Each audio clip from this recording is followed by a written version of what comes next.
Pues buenas tardes, hermanos, bienvenidos a la casa de Dios. Qué bueno es encontrarnos aquí como siempre en esta casa del Señor. Les invito a abrir sus Biblias, por favor, 2 Corintios, capítulo 1. Hoy vamos a ver los versos 12, 13 y 14 nada más.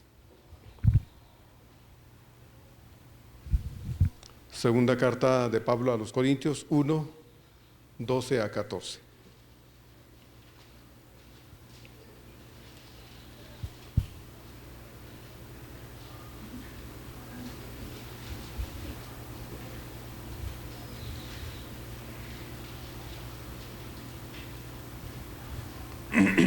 Bien, vamos a leer la palabra de Dios. Dice así el texto de la palabra de Dios, 2 Corintios 1, 12, 13 y 14. Dice: porque nuestra gloria es esta, el testimonio de nuestra conciencia, que con sencillez y sinceridad de Dios, no con sabiduría humana, sino con la gracia de Dios, nos hemos conducido en el mundo y mucho más con vosotros.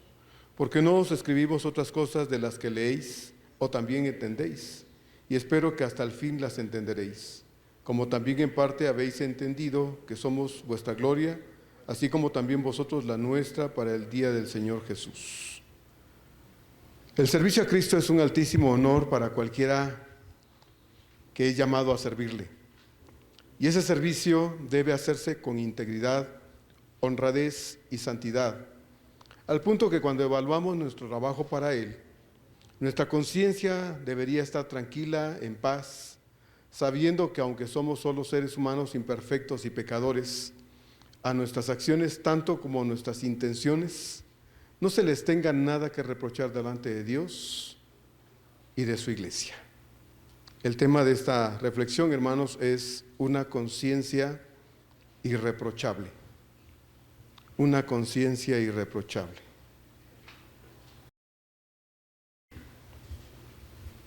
Como ya sabemos, el apóstol Pablo había establecido con la dirección del Espíritu de Dios una iglesia en la ciudad de Corinto. Tanto había sido el impacto del Evangelio en aquella ciudad que Pablo decidió quedarse ahí más tiempo del acostumbrado en otros lugares. No solo para seguir con la proclamación del Evangelio, sino también para poder reafirmar la fe de los creyentes, capacitándolos en la verdad del Evangelio, que fueron las enseñanzas de nuestro Señor, en este caso impartidas ahora a través del apóstol Pablo. Por todo el tiempo que Pablo se estableció en aquella ciudad, jamás, recordarán ustedes, lo vimos en la primera carta, recibió ningún pago. No se le asignó un sueldo, él no demandó que se le diera ningún reconocimiento económico, al contrario. Él había determinado para sí mismo no ser una carga económica para aquellos creyentes corintios, dependiendo en absoluto, en este caso, de Dios y del sostenimiento de Dios a través de algunas otras iglesias y hermanos que de manera personal también colaboraban con Pablo en su sostenimiento de él y de los que colaboraban con él en el ministerio de la proclamación del Evangelio. Además, recordemos, hermanos, que Pablo tenía un oficio y era el de hacer tiendas, y cuando los recursos se agotaban, probablemente por alguna situación que había impedido que ahorraran un poquito de dinero, ¿verdad? Entonces Pablo se dedicaba a hacer tiendas, y esto entonces al venderlas, pues el dinero que obtenía de la venta de sus tiendas lo dedicaba específica y absolutamente al sostenimiento suyo y de los que colaboraban con él. Como ya también vimos en el estudio de la primera carta, el trabajo apostólico, hermanos, de Pablo desde un inicio estuvo enfocado específicamente en la predicación del Evangelio, habiéndose Pablo esforzado de no ser ninguna molestia de ninguna manera para los hermanos, porque su interés estaba fundamentado en el hecho de ser exclusivamente portador del mensaje de salvación y que los creyentes crecieran en la fe y perseveraran en su nueva fe. Recordemos también que a la iglesia habían llegado hombres que habían ejercido una mala influencia en la iglesia de los corintios, gente que había venido siguiendo a Pablo por alguna razón y que habían llegado a la iglesia en Corinto para poder difamar a Pablo. Y habían dicho cosas feas de Pablo que lamentablemente la iglesia empezó a creer y se volvió como una especie de malestar dentro de la congregación, al punto de que, si no toda la iglesia, una gran mayoría de la iglesia llegó a pensar mal de Pablo, que no era un verdadero apóstol del Señor, que era un embustero engañador, que había tenido razones equivocadas, ¿verdad?, para estar entre los hermanos y hacer lo que hacía, porque algo Pablo quería obtener. Bueno, ya sabemos que Pablo tuvo que enfrentar esta crisis en la iglesia en Corinto. Lamentablemente, hermanos, algunos hermanos llegaron a pensar también incluso que los problemas que Pablo padeció, recuerda usted, él habló de sus padecimientos y la iglesia sabía, Pablo había sido lastimado muchas veces, apedreado. Aquí en el capítulo 11 lo va a describir específicamente, pero previo a que Pablo escriba esto en el capítulo 11, los creyentes sabían que Pablo, por servicio a Dios, había sido golpeado, ¿verdad? Había sido objeto de abuso de muchas formas, y había muchos cristianos en la iglesia que empezaron a pensar: ese Pablo es un pecador, por eso sufre como sufre, porque algún pecado tiene oculto y hasta que no lo confiese, no va a dejar de sufrir. Esa es una forma muy extraña de ver el sufrimiento y equivocada, obviamente. Hay mucha gente, incluso hoy, en las iglesias, yo esperaría que aquí nadie piense así, pero hay mucha gente en las iglesias, hermanos, que piensa así. El sufrimiento es la prueba visible de que un pecado o pecados están ocultos, por eso sufres. El problema para esta clase de pensamiento equivocado y errado, hermanos, ajeno a la Escritura, es que todo ser humano sufre. Todos los seres humanos padecemos. Y todos los cristianos, hermanos, también entramos en problemas de diversas clases. Si su problema no es financiero, es de salud. Si no es de salud ni financiero, es un problema familiar. A veces son los hijos, es el trabajo, son las inversiones, son, bueno, una serie de cosas que se dan. Es decir, el creyente no está exento de sufrir, y eso lo hemos estado viendo. De hecho, lo vimos ya en los primeros 11 versículos.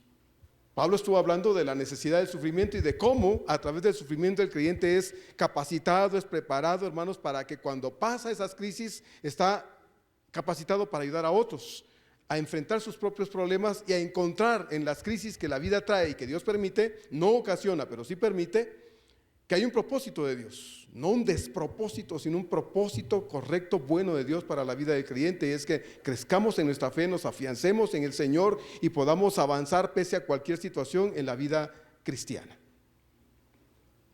Ya lo vimos. Pero hay gente pues que pensaba: Pablo es un pecador. Y hay gente en las iglesias que dice: tú sufres porque tienes pecado. ¿verdad? Visita a la gente y dice: a ver, confiesa tu pecado. ¿Recuerda usted a los amigos de Job? Cuando Job pasó por una crisis fuerte y se enfermó porque el diablo, Dios le permitió que lo tocara y le dio una sarna terrible. Los 3 amigos llegaron y lo primero que le dijeron es: Job, eres un pecador. Confiesa tu pecado, por eso estás sufriendo como sufres. Sabemos que no es así. Obviamente muchas veces, hermanos, nuestras malas decisiones, nuestra mala forma de actuar, de vivir, nos va a traer consecuencias. Gálatas 6:7 dice que lo que sembramos, lo cosechamos. Si sembramos para la carne, de la carne vamos a cosechar, dice, muerte, ¿sí? Sufrimiento, dolor. ¿Y sabe qué? Cuando usted y yo nos equivocamos y tomamos malas decisiones y vivimos de manera fuera de la voluntad de Dios, no solo sufro yo, me llevo entre los pies a mucha gente, ¿verdad? A mucha gente. Y eso lo hemos visto una y otra vez, y parece que no aprendemos, ¿verdad? No aprendemos. Tomamos malas decisiones, somos tercos, necios en muchas cosas.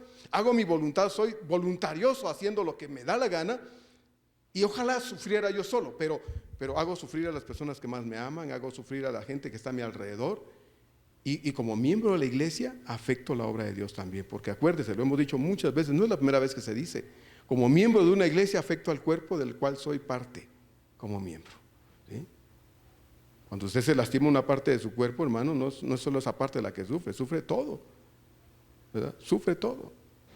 Entonces, Pablo tuvo que responder a estas calumnias, y con todo el dolor de su corazón envió una carta que no se ha conservado. Algunos piensan que la primera carta a los Corintios, bueno, que ya vimos, Pablo trata muchos asuntos, pero hubo una carta anterior a la segunda carta que no se conservó. Dios no tuvo el deseo, no quiso que esa carta fuese preservada y se perdió. Entonces se piensa que Pablo respondió mediante una carta muy fuerte, muy severa, muy terrible en cuanto a la forma en que Pablo escribió esa carta, pero cuando digo fuerte, severa y terrible, no quiero decir, hermanos, que haya sido una carta carente de amor. Sería contradictorio pensar en un Pablo amante, un pastor tan tierno con todos los creyentes, con todos los que había él traído a los pies del Señor, tratando a alguna iglesia como los Corintios de manera distinta, solo por desahogar su coraje, su decepción o lo que fuera. No, hermanos, no pensemos eso de Pablo.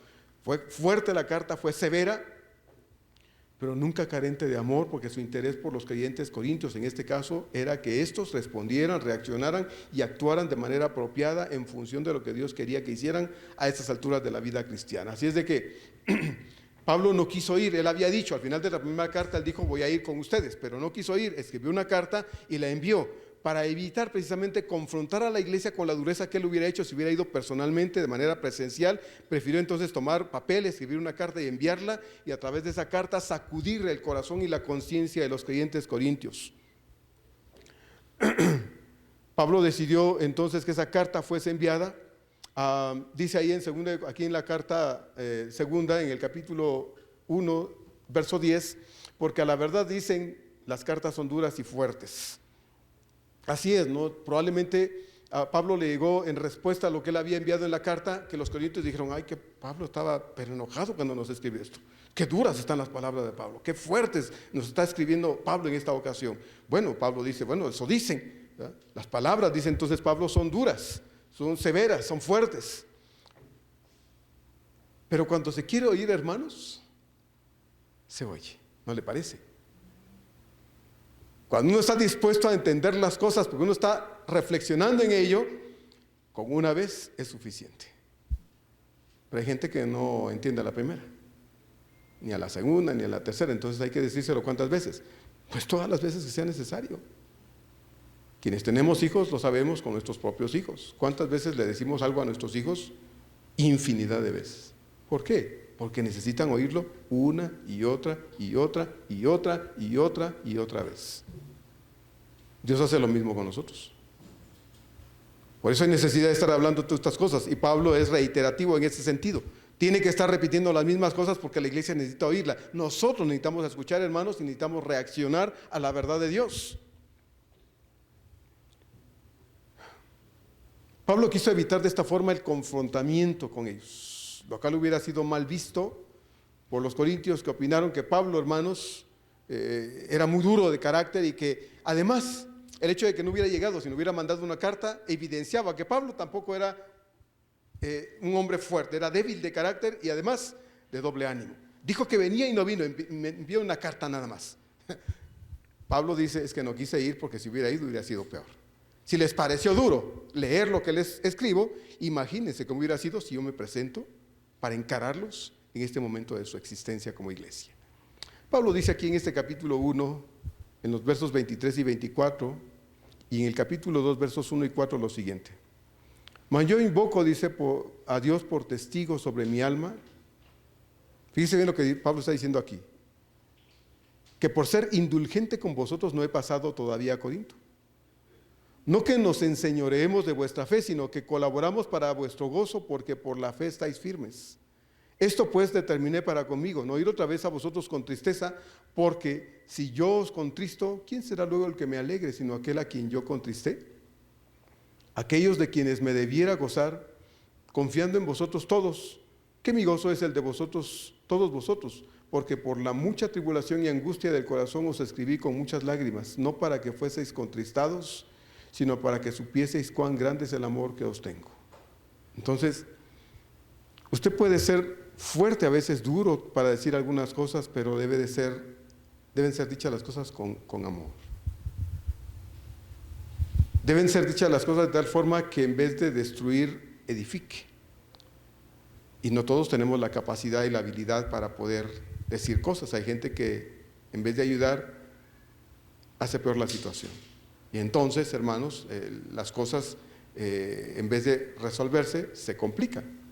Pablo dice: yo no quise ir, pero quiero que sepan, dice Pablo, que cuando escribí la carta lo hice con muchas lágrimas y dolor en mi corazón, porque no hubiera querido decir lo que dije, no porque quiera solapar lo que ustedes hacen y cómo viven, sino porque no deberíamos llegar al punto en que tenga que ser necesario decir cosas como estas, ¿verdad?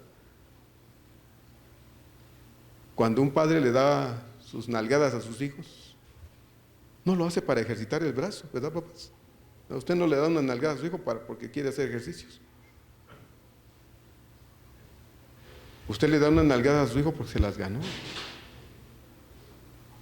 Hay hijos que entienden con palabras, pero hay hijos que no basta con hablar, hay que actuar. Y aunque nos duela, aunque nos parte el corazón, hay que hacerlo. Así tenga 1 año, 2 años, 10 años, 15 años o 20 o 30. Si está en casa, se debe sujetar, debe obedecer.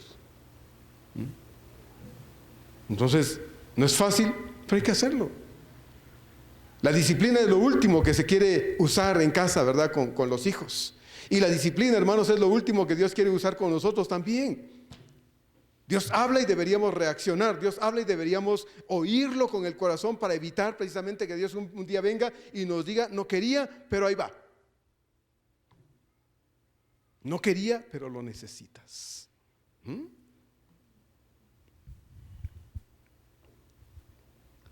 Entonces Pablo no fue a Corinto porque no tuviese el carácter para enfrentar a la iglesia, para confrontarla con sus conflictos, sino porque Pablo amaba a aquellos cristianos y no quería regañar, a disciplinar a sus hermanos, y ese carácter pastoral de Pablo, hermanos, lo impulsó a escribir una carta que no tenemos, pero es mencionada aquí, y que, como lo vamos a ver más adelante, fue una reacción de Pablo en amor, y que provocó también, bendito sea Dios, una reacción correcta en respuesta a Pablo a través de esa carta. Así que la respuesta de Pablo no fue de ninguna manera para justificarse delante de los corintios.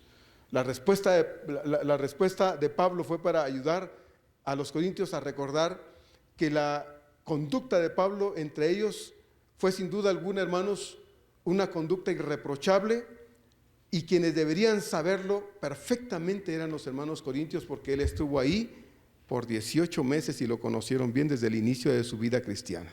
Ellos no podían decir, ese Pablo es un hipócrita, porque cuando estuvo aquí, esto y esto. No, ellos sabían perfectamente que Pablo se había conducido irreprochablemente.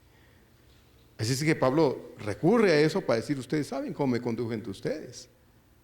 No es que yo me eche flores yo solo, no es que yo diga que yo soy incomparable como pastor, como apóstol.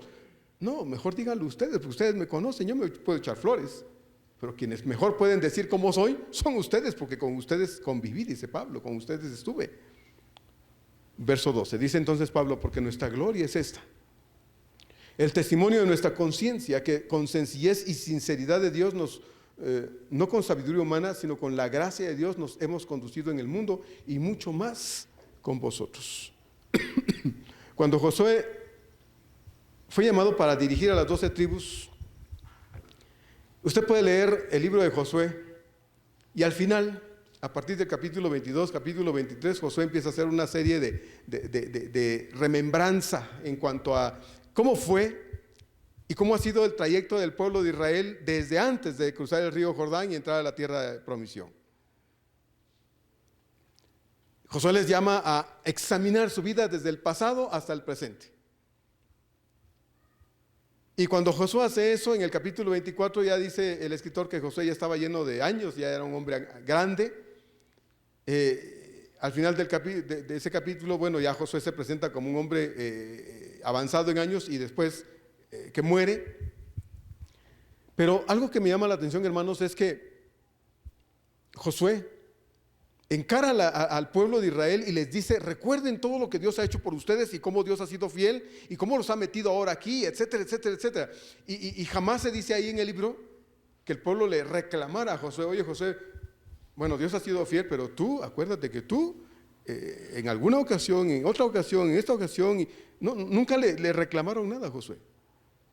Las acciones de Josué durante todos los años que estuvo al frente como líder de Israel en lugar de Moisés, siempre fue con una conducta correcta, con una conducta irreprochable.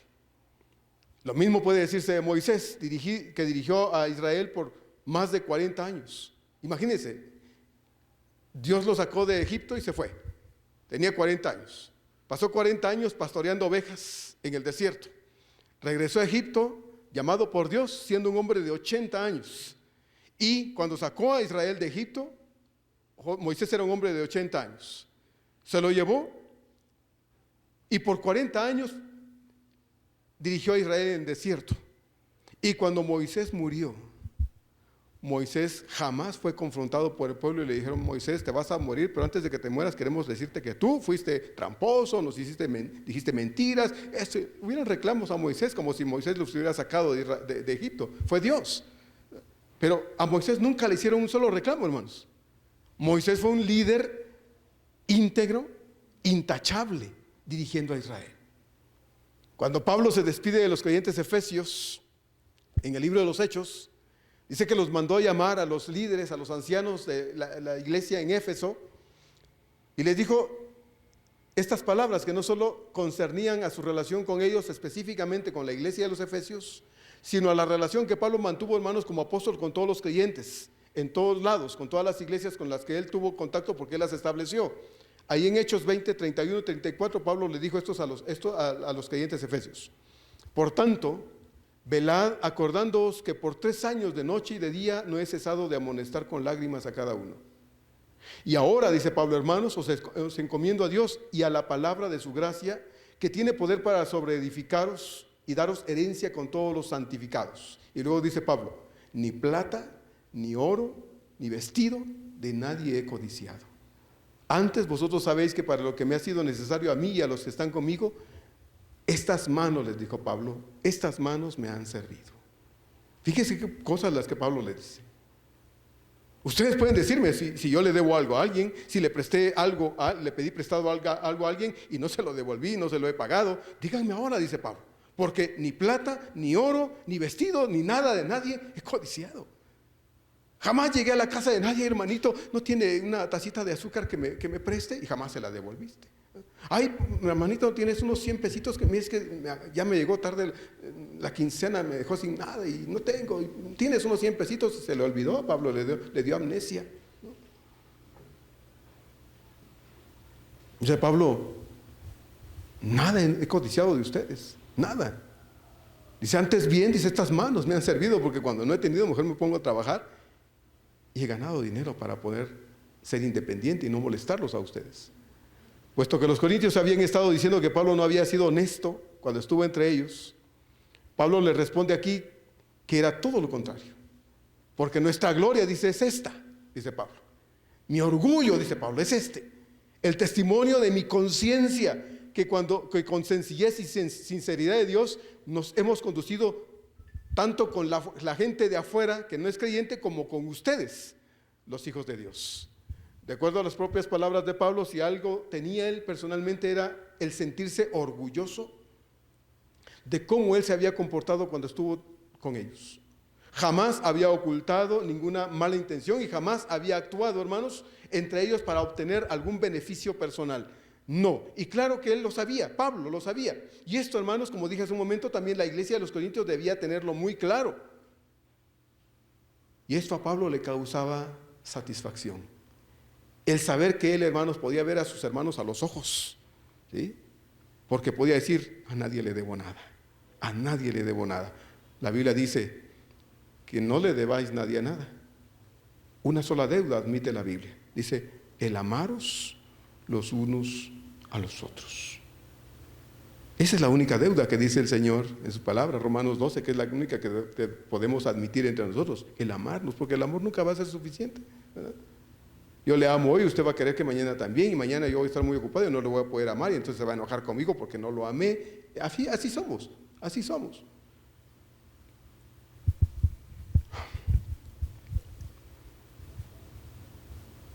De acuerdo a las mismas escrituras, hay 2 formas de interpretar el orgullo.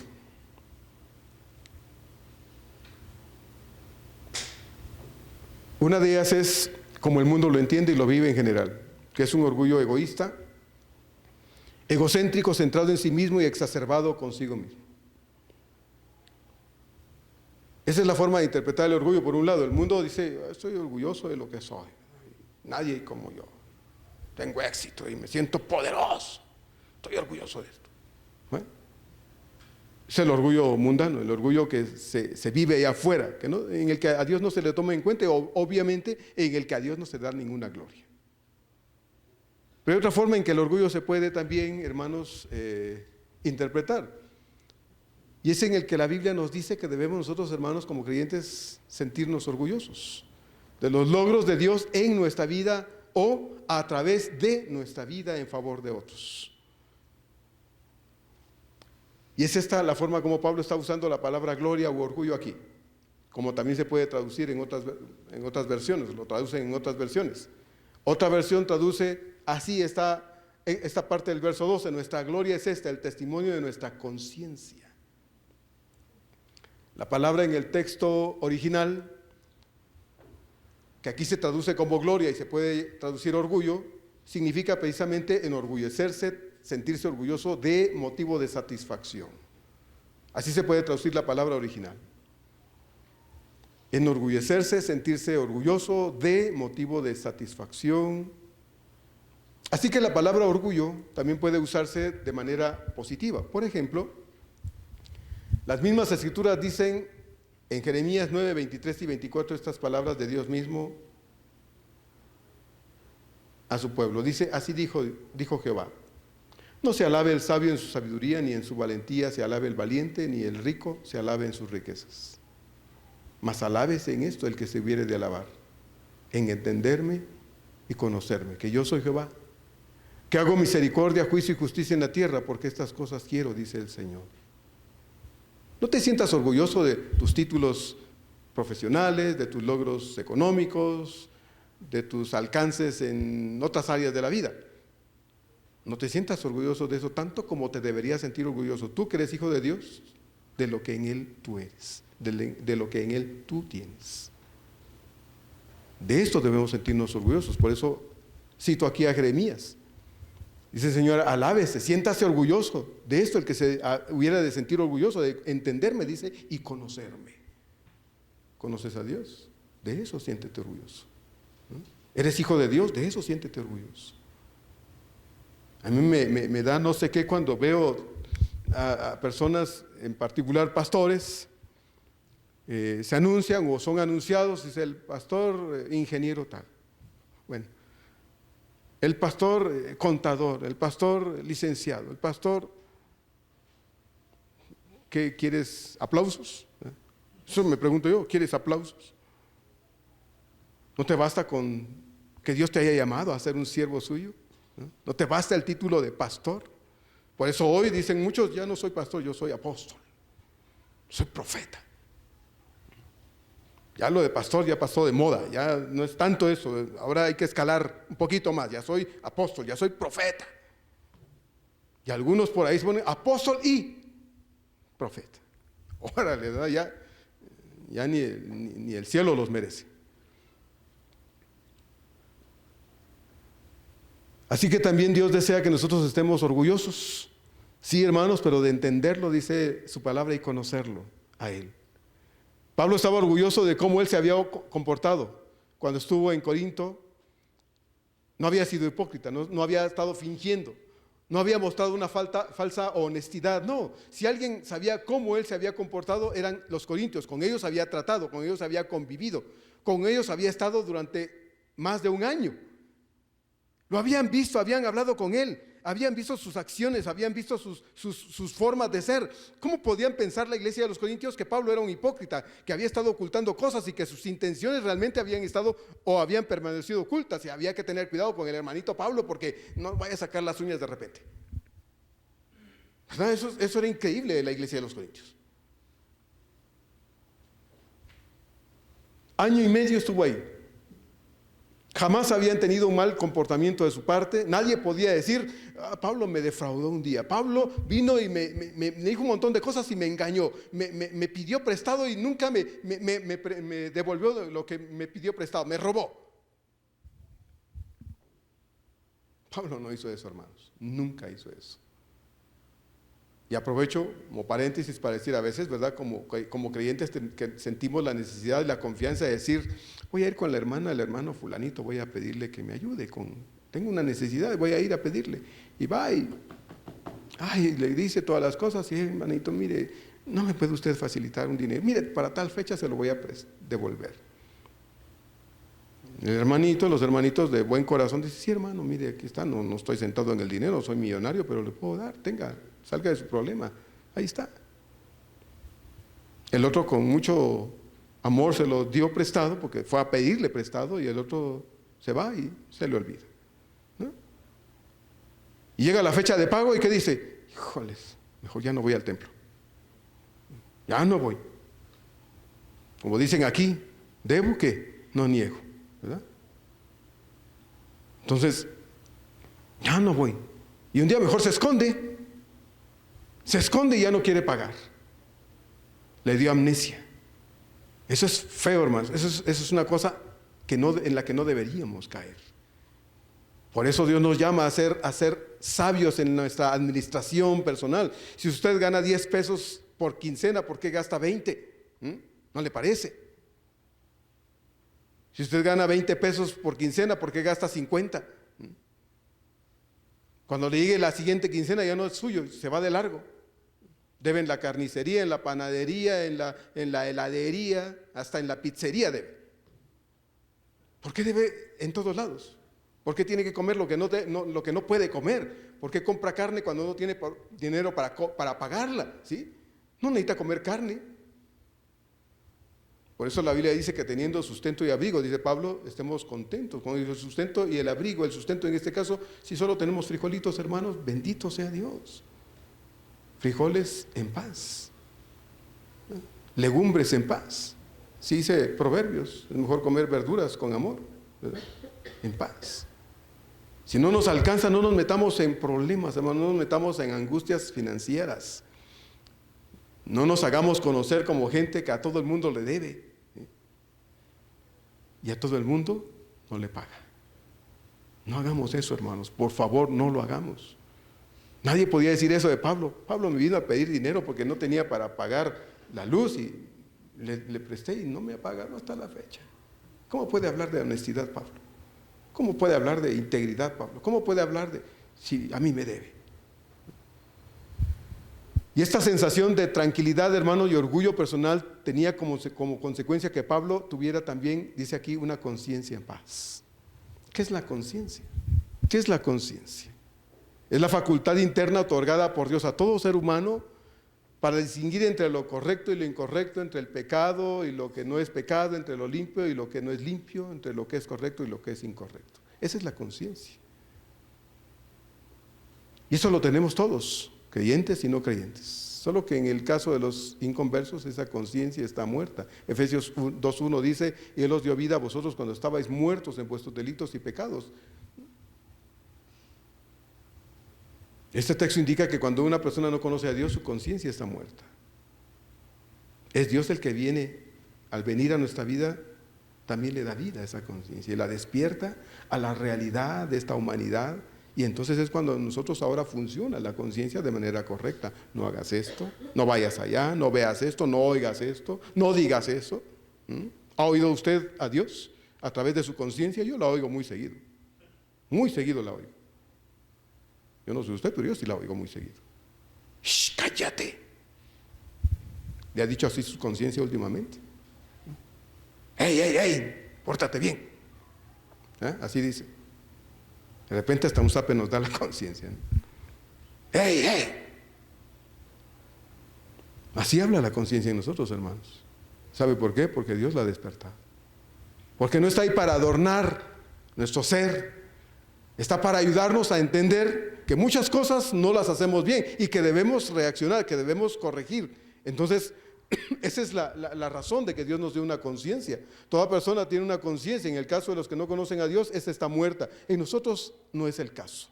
Tito 1:15 nos dice lo siguiente: todas las cosas son puras para los puros, mas para los corrompidos e incrédulos nada les es puro, pues hasta su mente y su conciencia están corrompidos. Primera de Timoteo 4:1 y 2 nos dicen también, pero el Espíritu dice claramente que en los postreros tiempos algunos apostatarán de la fe, escuchando a espíritus engañadores y a doctrinas de demonios, por la hipocresía de mentirosos que teniendo cauterizada, dice, la conciencia. ¿Sí? Pablo puede decir de él que él había caminado con Dios con una conciencia tranquila. ¿Qué le parece? Hechos 23:1 nos dice, son palabras de Pablo, y Pablo no estaba presumiendo ni pavoneándose de ser el mejor creyente de todos. Pablo dice, entonces Pablo, mirando fijamente al concilio, dijo: varones hermanos, yo con toda buena conciencia he vivido delante de Dios hasta hoy. Increíble, ¿verdad? Pablo procuraba no ofender a sus hermanos, no lastimar a sus hermanos, no abusar de nadie. Por eso dije hace un momento, los corintios no podían decir, es que Pablo vino aquí exigiéndonos hasta las perlas de la Virgen, ¿verdad? ¿Cómo se dice? Quería carro, y no cualquier carro, uno último modelo.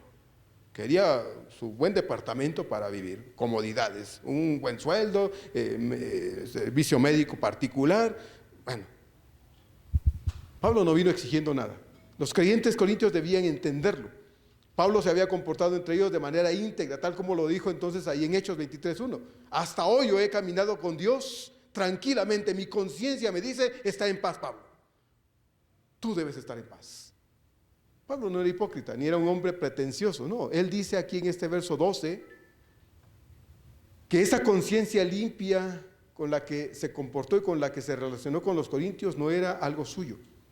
Dice, algo que naciera de él, sino de Dios. Dice, por la gracia de Dios.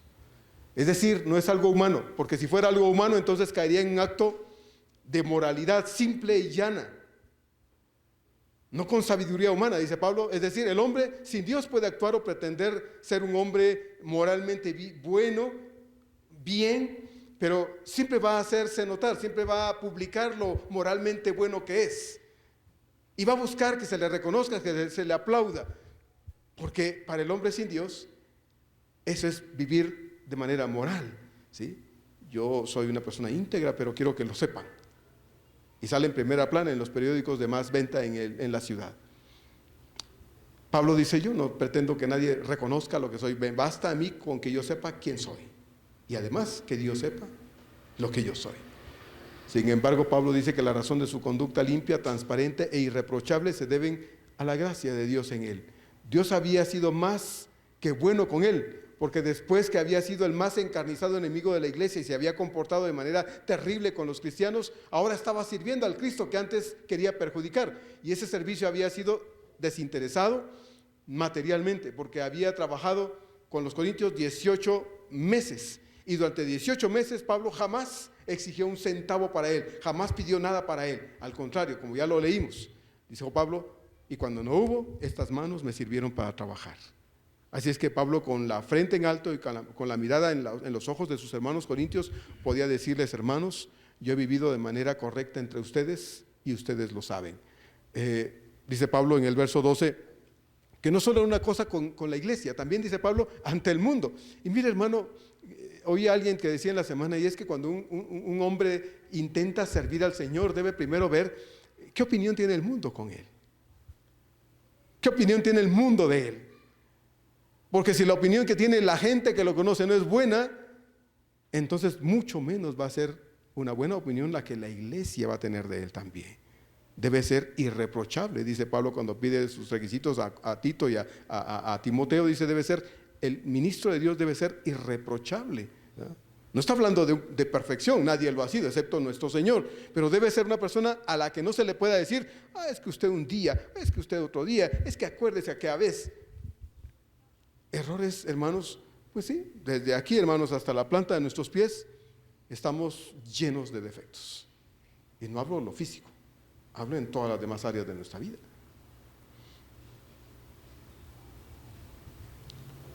Verso número 13 dice Pablo, porque no os escribimos otras cosas de las que leéis o también entendéis, y espero que hasta el fin, dice Pablo, las entenderéis. Cuando Pablo escribía una carta, tal como la escribía a las iglesias o a alguna persona particularmente, como lo hizo con Tito, o con Timoteo, o con Filemón en este caso, los creyentes podían encontrar en ellas, en las cartas de Pablo, hermanos, un mensaje claro, sin ambajes, sin mensajes ocultos, sin palabras con una doble intención.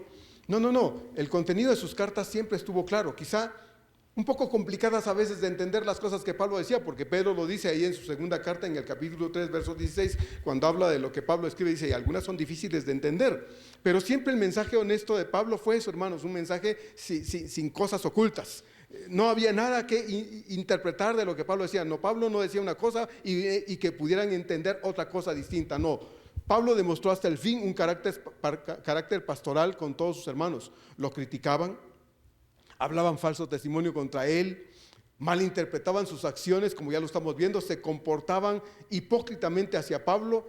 ¿Y sabe qué? Pablo jamás respondió haciendo uso de una costumbre antigua del ojo por ojo y el diente por diente. Este me la hizo y este me la va a pagar. Jamás aprovechó las cartas para tirarle pedradas a fulano y a mengano, no. Cuando usted siente que yo lo estoy apedreando a usted particularmente, no crea que es así. Bendito Dios si usted se siente apedreado, ¿verdad? Bendito Dios si usted se siente aludido con el texto de la palabra de Dios. Bendito Dios, pero no, nunca. Lo que se dice aquí, hermanos, tiene un destinatario específicamente. Es la iglesia del Señor. A unos nos pega más y a otros tal vez menos, pero nos debe llegar a todos el mensaje de la palabra de Dios. Entonces nunca Pablo se desquitó con nadie, ni usó, hermanos, las cartas, ni su presencia personal para poder decirle a la gente algo para desahogar su coraje, su frustración y desquitarse de algunos hermanitos en particular. De verdad, hermano, créame, Pablo no lo hizo, y es algo que tal vez nos cuesta mucho, pero necesitamos hacerlo nosotros también. No utilizó sus cartas para darle con todo a nadie. Sí hubo un mensaje fuerte, enseñanzas que sacudieron, como les dije hace un momento, a sus destinatarios originales, y que deben sacudirnos a nosotros de vez en cuando, ojalá más seguido, de vez en cuando nada más, deben sacudirnos, porque estas palabras son dirigidas por el Espíritu de Dios, originalmente a los que leyeron estas palabras en primera instancia, y a nosotros, a los que ha llegado el mensaje de la palabra de Dios en estos tiempos finales. Por eso Pablo dice que cuando él escribía cartas tan duras como las que le había escrito a los corintios y que no tenemos esa carta, las escribió con lágrimas. Verso 4 del capítulo 2 dice, porque por la mucha tribulación y angustia del corazón os escribí con muchas lágrimas, no para que fueseis contristados, es decir, no para herirlos, ¿verdad? Así sin ningún sentido, sino para que ustedes sepan cuánto los amo en el Señor. Cuánto los amo. Cuando uno es regañado, uno no está pensando, ay, cuánto me ama, mamá, regáñame más, por favor. Un hijo no dice eso, ¿verdad? Papá, dame otras nalgadas. Mira, cuando me das una nalgada siento cuánto me amas, porque me estás protegiendo, me estás corrigiendo. Dame otras cuantas. Eso no le decimos a nuestros padres. Al contrario, nos ponemos, ¿verdad? Si uno regaña a un hijo ya grandecito y le dice, ven, ¿cómo empieza a notar el cambio de la cara, verdad? Empieza a ponerse ahí todo como pato. No nos gusta que nos llamen la atención. Cuando yo tengo que llamar la atención, a veces algunos hermanos me han puesto también roñositos. Y un par de veces hasta me han corrido de su casa. Recuerdo alguna vez que quisimos ir a visitar a un hermano. Bueno, en esa ocasión algunos hermanos me acompañaron. Fuimos a visitar a alguien y nos dejó en la calle. Ahí nos dejó. Si hubiera ido solo y les hubiera hecho, hubieran tal vez pensado, ay, pastor está exagerando. No creemos que el hermano hubiera hecho eso al pastor. Pero me acompañaron otras hermanas y algunas de ellas hasta lloraron por la actitud del hermano. Bueno, a mí me lo han hecho. A mí me lo han hecho. Sí duele. Pero no andamos llorando por ahí porque finalmente es parte del trabajo. Y sabemos, hermanos, como bien decía mi madre, que ya está con el Señor, si fueras pepita de oro, todo el mundo te amaría, ¿verdad? Si fueras una pepita de oro, un centenario, ¿usted amaría un centenario en su bolsa? Ah, sí, pastor. Bueno, y si tuviera la bolsa llena de centenarios, más, pastor. Bueno, entonces imagínese, si yo fuera un centenario, me verían así, ¿no? Pero a veces me ven así. No sé qué piensa que ganas tuviera de hacerme en ese momento, pero bueno, digo, Señor, pues no es para ofender a nadie. Y si nos enoja algo, reclamémosle a Dios, porque no soy yo, es Dios quien nos habla aquí. En las cartas de Pablo, hermanos, no habían letritas pequeñas con un mensaje oculto. No. Lo que los creyentes leían, eso era lo que Pablo quería que ellos leyeran y entendieran, así de simple. Él no tenía ningún interés mezquino, él no pretendía sacar ningún provecho de nada ni de nadie. Así que les dice aquí eso precisamente. La versión Dios habla hoy traduce este verso 13 así. En nuestras cartas no escribimos nada distinto de lo que ustedes pueden leer y entender, y espero que lleguen a entender perfectamente. Cuando yo les digo algo, no crea que le estoy echando un doble sentido, un doble mensaje, algo de fondo. No, es lo que quiero que usted oiga. Lo que usted oye es lo que quiero que entienda, y lo que usted entiende es lo que yo quiero que usted entienda de verdad, y lo que se lleve en su corazoncito. Bendito Dios, nunca hemos tenido necesidad de ir a la casa de nadie. Ay, hermanita, hermanito, fíjese que... No, nunca, hermanos. Al único delante de quien lloramos es el Señor. Él conoce todas las cosas. Él conoce bien todas las cosas. Es decir, Pablo les recuerda que lo que ellos leen es lo que él ha querido decirles, y espera que así sea en la totalidad de sus escritos. Lean lo que les envío, dice Pablo, sin ningún temor, sin ninguna preocupación de que yo esté tratando de sacar algún provecho escondido en lo que les estoy diciendo por escrito, o aún cuando les hablo las cosas de manera personal, presencial. Verso 14, como también en parte dice, habéis entendido que somos vuestra gloria, así también vosotros la nuestra para el día del Señor. Como ya he dicho, no toda la gente en Corinto había estado con problemas con Pablo.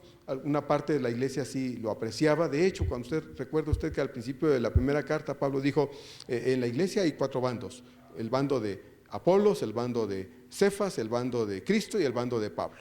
Si hubiesen 100 personas en la iglesia, 25 con Pablo, el resto en contra de él. Pablo dice entonces, hermanos, a pesar de todo, a pesar de que no todos me quieren, yo sí los quiero a todos. Si algunos no me pueden ver ni pintado, me mastican pero no me tragan, de todos modos, dice Pablo, yo los quiero a ustedes. De todos modos yo los quiero a ustedes, los amo en el Señor. Y Pablo no era hipócrita diciendo los amo. Pablo los amaba, aunque el amor no fuese algo que fuese correspondido en este caso.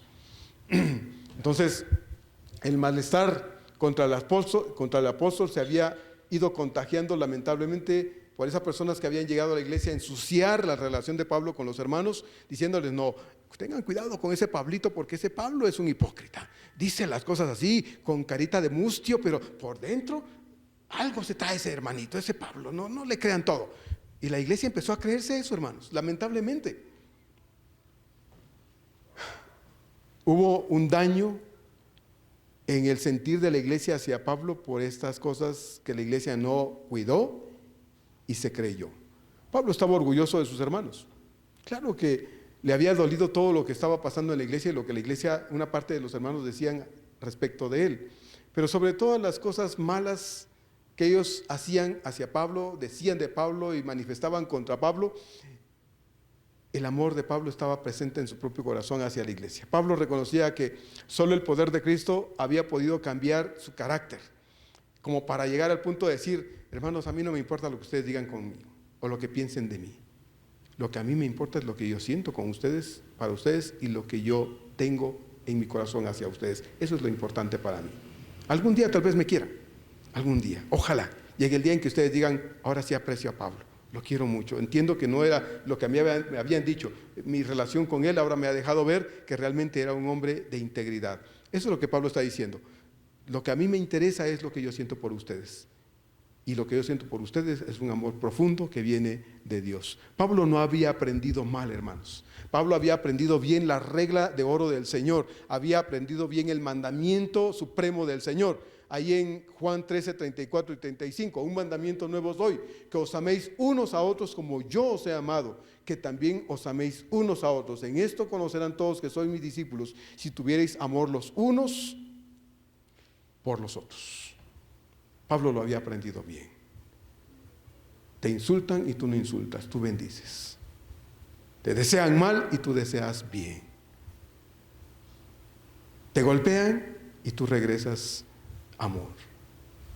Así es la verdadera actitud del creyente que ama a Dios, hermano. Entre nosotros a veces cuesta, ¿verdad? Porque si usted me dice una, yo le digo dos, ¿verdad? Si usted me insulta, yo le insulto.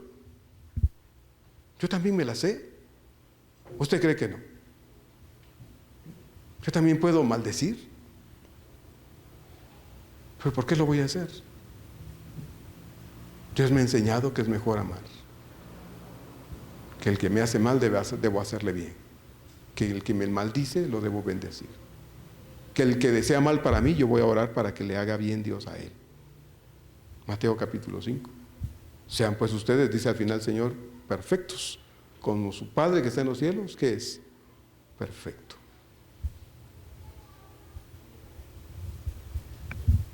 Cada vez que voy a Guatemala, ya casi termino, hermanos, cada vez que voy a Guatemala hay una familia allá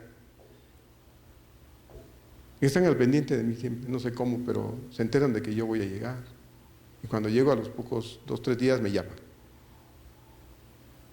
Hermano Marco Tulio, ¿está en Guatemala? Sí, hermano, aquí estoy, visitando, en el caso de mis padres, cuando estaban ellos, visitando a mis padres. Ay, hermano, ¿cuándo viene con nosotros? Nos da mucho gusto verlo aquí con nosotros. Ellos viven fuera de la ciudad, bueno, las orillas de la ciudad prácticamente, lejos. Le digo, hermanos, pues no sé. Ay, hermano, haga un esfuerzo, lo queremos ver aquí en casa. Bueno. ¿Cuándo, hermano? Bueno, tal día. Ah, no. Allá, hermano, mando a uno de mis hijos, hermano. Y a la puerta de la casa está el carro. Antes de la hora. Vámonos. Llegamos y está toda la familia reunida. La hermana ha hecho una comida muy especial, cosas muy ricas, y me dice, pastor, hermano Marco Tulio, hermano pastor, es un honor para nosotros que usted esté en la casa. Es una bendición tenerlo aquí con nosotros, hermano. Lo apreciamos mucho, lo queremos mucho. Estamos siempre orando por usted, por su familia y por la iglesia donde Dios lo deja servirle. Háganos el honor, hermano, de orar por los alimentos. Oramos, comemos, y al final los hermanos me dan un abrazo y me dice la hermana, la mamá de la familia, ya no tiene al esposo, me dice la hermana, hermano, lo amo mucho, mucho lo amo, y le doy gracias a Dios por su vida. Y sin falta siempre la hermana me lo dice con lágrimas en sus ojos. Hermanos, aunque no me diera nada más y solo me abrazara y derramara esas lágrimas, como siempre lo hace, yo siento el amor. Cuanto más si se esforzó para hacerme una comidota, una gran cena. ¿Me la merezco? No, hermano, no me la merezco. Pero hay un amor sincero.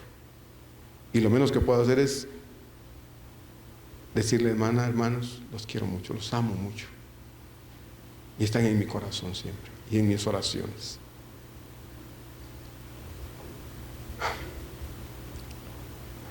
Personalmente estoy convencido y consciente, hermanos, de que no soy el mejor pastor. Y es muy seguido esto, le digo a Dios, Señor, no sé por qué me pusiste en esto, no sé por qué me llamaste a esto, no lo sé. Hasta ahora no lo sé. Porque lo único que yo puedo ver en mi Señor es incapacidad, demasiadas fallas, demasiados defectos. Me sigo preguntando, Señor, ¿por qué yo? Si hay muchos mejores que yo. No me puedo comparar con fulano, mengano, Señor, yo estoy hasta atrás, me veo a mí en la fila de todos los que te sirven y no me veo aquí atrás, aquí está el hermanito y no estoy hasta allá atrás. Ahí me veo. Y le digo, Señor, yo no soy el mejor pastor. Pero amo a tu iglesia. Y eso tú lo sabes. Amo a tu iglesia. Y me esfuerzo por honrar a Dios. Con todas mis debilidades, con todos mis defectos, mis limitaciones, para pastorear esta iglesia me esfuerzo. Tal vez yo no le amo como usted quisiera que este pastor le amara. Tal vez yo no le cuido como usted quisiera que este pastor le cuidara. Tal vez ya no estoy con usted ahí como usted quisiera que estuviera con usted. Pero lo que sí le puedo decir, hermano, hermana, es que le amo con todo mi corazón. Usted es parte de esta iglesia que Dios me dio a cuidar y le amo. Y lo que sí es seguro es que en medio de todas mis debilidades y limitaciones humanas, hermanos, está un corazón agradecido a Dios por esta iglesia. Siempre estoy orando por ustedes. Y siempre estoy dándole gracias a Dios por usted. Porque le amo.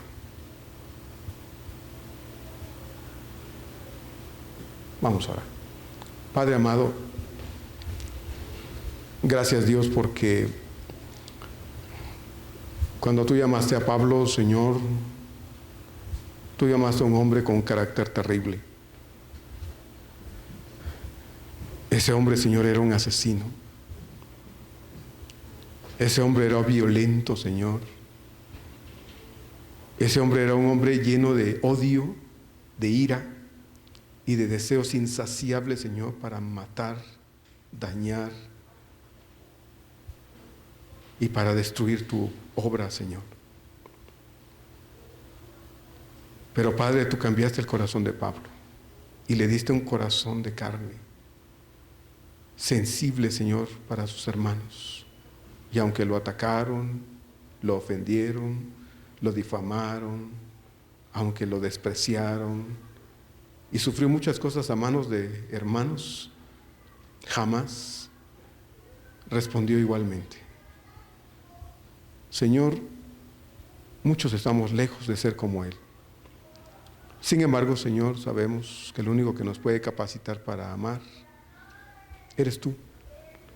Y eso es lo que te pedimos entre nosotros como iglesia, Señor, al menos aquí en Iglesia Fuente de Agua Viva. Que nosotros seamos capaces, Señor, de encontrar en ti la forma correcta, el ánimo y la disposición adecuada, Señor, para amar a nuestros hermanos a pesar de las cosas que muchas veces no nos gustan.